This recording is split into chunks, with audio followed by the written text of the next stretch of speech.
வணக்கம். இந்த டிராயிங் ஃபுல்லாக பால் பெயிண்ட் பெனில் பண்ணது. இதுக்கு pink and blue 2 colour use பண்ணி நான் இந்த டிராயிங் பண்ணியிருக்கேன். பால் பெயிண்ட் பென் யூஸ் பண்ணி நம்ம எப்படி டிராயிங் பண்ணுறது அப்படின்றது இந்த வீடியோவில் பார்க்கலாம். அதுக்கு வந்து நம்ம வந்து இந்த பால் பெயிண்ட் பெனில் வந்து நீங்கள் மேலே கீழே கிறுக்கி ட்ராக் பண்ணி ஸ்க்ரிபிள் பண்ணி எல்லாம் பண்ணிங்கன்னா வந்து அதோட எஃபெக்ட் கரெக்டாக வராது. அதுக்கு என்ன பண்ணணும் அப்படின்னா நீங்கள் வந்து சிங்கிள் லைனாக தான் நீங்கள் ட்ரா பண்ணணும். இந்த லைன்ஸும் பார்த்தீங்கன்னா இருக்கிற அந்த கேப்ஸ் எல்லாம் இல்லாமல் நெருக்கமாக க்ளோஸாகவே ஒவ்வொரு ஸ்ட்ரோக்காக தான் நீங்கள் லைன் ட்ரா பண்ணணும். அப்போ தான் வந்து உங்களுக்கு அந்த ஃபினிஷிங் கிடைக்கும்.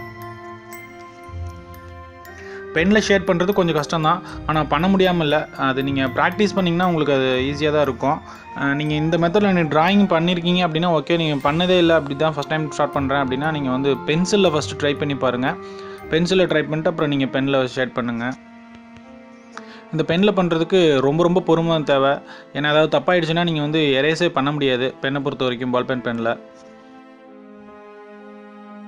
ஒரு ஸ்ட்ரோக்கும் ரொம்ப கேர்ஃபுல்லாக பண்ணணும்.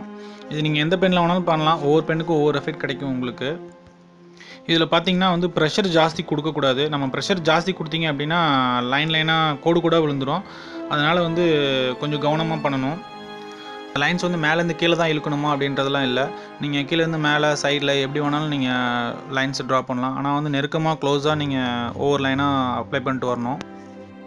இப்போ ரெஃபரன்ஸ் பிக்சரில் இருக்கிற மாதிரி உங்களுக்கு லைட் அண்ட் டார்க் ஷேடில் நீங்கள் ட்ரா பண்ணணும் அப்படின்னு நினச்சிங்கன்னா எங்கே டார்க்காக இருக்கோ அங்கே வந்து நம்ம கொஞ்சம் ப்ரெஷர் ஜாஸ்தி கொடுத்தீங்க அப்படின்னா நமக்கு அந்த இடத்துல டார்க் ஷேடு கிடைக்கும்.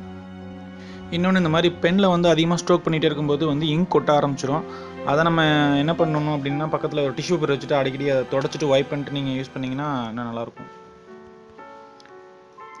இந்த மாதிரி நீங்கள் ப்ராக்டிஸ் பண்ணி பாருங்கள். இந்த வீடியோ பிடிச்சிருந்தா லைக் பண்ணுங்கள், கமெண்ட் பண்ணுங்கள். உங்கள் டிராயிங் ஃப்ரெண்ட்ஸ் யாராவது இன்ட்ரெஸ்ட்டாக இருக்காங்கன்னா அவங்களுக்கு ஷேர் பண்ணுங்கள்.